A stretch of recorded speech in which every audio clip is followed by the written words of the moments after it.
senhor fala, a gente falando de Minas, do governo de Minas, né? O governador Romeu Zema é o principal adversário do prefeito Alexandre Calil, com quem o senhor se encontra mais tarde, né? Com quem o partido do senhor tem ali uma proximidade. Eu queria saber se o senhor fará uma proposta para o prefeito hoje, né? E se a aliança dele, o apoio dele de alguma maneira ao Lula inviabiliza qualquer ligação aqui, e se o partido numa negociação faz questão da vaga de Senado e vice, para ter um palanque aqui. A chave aqui é respeito, humildade, paciência. Vamos concretamente, eu estou em Minas Gerais, eu sei onde eu estou pisando, né? Essa aqui é a terra do Milton Nascimento, né? É a terra do Brant, é a terra, enfim, do Clube da Esquina. Eu conheço esse lugar aqui, olha, é precioso. Então o que é que eu vou fazer? O PSD, partido do Calil, tem candidato à presidência da República e é nada mais nada menos que um mineiro, por quem eu tenho grande afeto e respeito. Apoiei na eleição dele de presidência do Senado. Então eu não posso chegar pro Calil, na terra dele, na terra do Rodrigo Pacheco, e pedir o apoio para mim. Não dá para dividir o palanque em Minas? Eu não faço isso. Eu tenho que dar o tempo que os mineiros amam, né? Às vezes até para ensinar nós outros que somos um pouco mais acelerados, dar o tempo das coisas. O que é que eu vou fazer? Dar um abraço no meu velho amigo, parceiro da política, ele me apoiou, eu tirei o 2º lugar em Belo Horizonte, olha a honra que eu já carrego de ter sido o 2º candidato mais votado, se dependesse de Belo Horizonte, não é? Eu teria estado no 2º turno. Então eu vou lá dar um abraço nele, nós o apoiamos para prefeito agora, não exigimos nada, não é? E as coisas estão sendo muito bem conduzidas pelo Mário Eringe, que está me acompanhando aqui, que é o meu representante. Então o Mário Eringe está conversando, ele conversa com o Zema, conversa com o Medioli, né? Nosso prefeito de Betim, não o proprietário aqui desse complexo de comunicação, mas o político, o prefeito de Betim, ele conversa, enfim, eu admiro muito, fico olhando, admirado e tal. O meu papel é pisar devagarinho, com respeito, com paciência, com humildade, e o que eu quero é que todo mundo reconheça, não é? Que eu tenho parcerias, amizades e relacionamentos sólidos com quase todos os políticos de Minas Gerais. A propósito, tive a honra de ser convidado pela prefeita Marília Campos, do PT, para um café. Vou passar lá para cumprimentá-la. Hoje, dia 11 de fevereiro, saiu uma pesquisa do IPESP. O que eu acho estranho, e muita gente não reparou, é que a última pesquisa foi lançada no dia 27 de janeiro. Ou seja, o intervalo das duas pesquisas, do mesmo instituto, foi de apenas 2 semanas. E isso também explica por que os números não mudaram, praticamente nada, de uma pesquisa para outra. O IPESP divulgou uma pesquisa de intenção de votos para presidente nas eleições deste ano. Na pesquisa estimulada, o ex-presidente Lula, do PT, tem 44% das intenções de voto.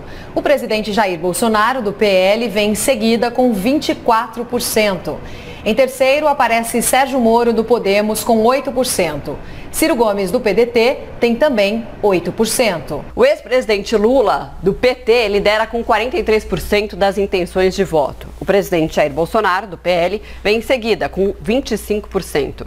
Na sequência, aparecem Ciro Gomes, do PDT, com 8%, e Sérgio Moro, do Podemos, também com 8%. Veja, a pesquisa feita a tal distância do processo revela tendências. A gente não pode brigar com as pesquisas, e eu sou uma pessoa que cultiva a ciência. Mas se você estiver junto com o nosso povo aí, pergunte para ele qual é o nível de centralidade que está na cabeça da família brasileira, não é, que está passando o pão que o diabo amassou aí nas dificuldades. Qual é a centralidade do assunto eleição nesse momento? Nenhum. Quem conhece o povo como eu, nenhum. Aí chega um pesquisador e diz assim: vem cá, vai ter eleição esse ano. E o cara, rapaz, eu tô aqui com problema no SPC, 72 de cada 100 famílias estão endividadas, não é?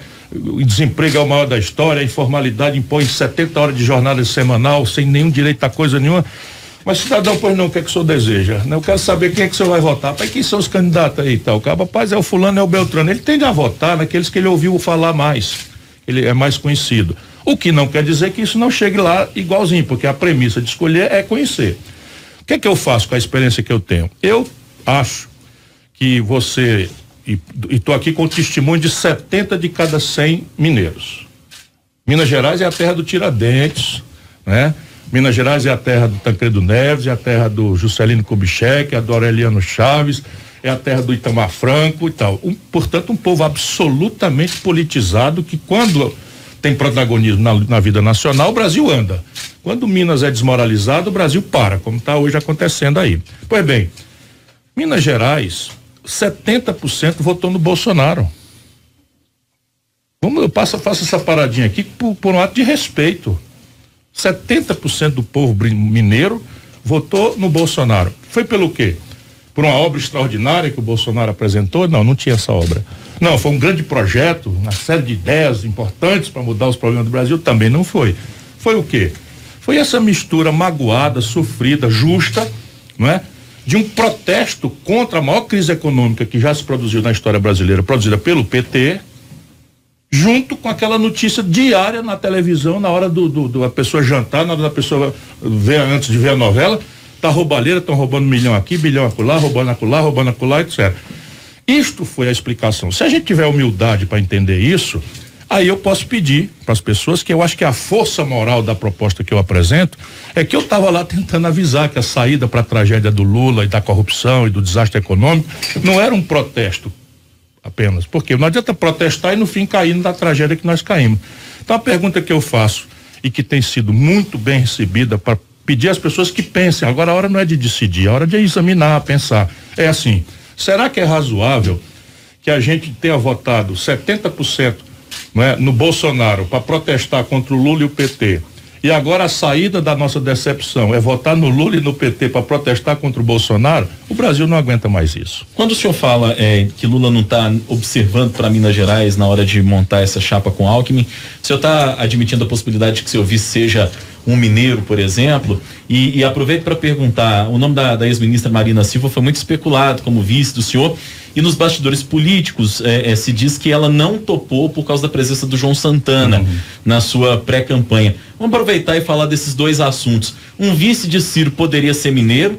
E segundo, como é que ficou essa história da Marina Silva? Seria melhor do que pão de queijo com a sobremesa de doce de leite com queijo de Minas, né? Nada melhor do que se eu tivesse o privilégio de ter um mineiro, né, uma mineira, eu preferi inclusive, né, para me ajudar a restaurar o Brasil. Por quê? Porque eu venho de um estado muito pequeno, sob o ponto de vista dos tamanhos dos estados brasileiros.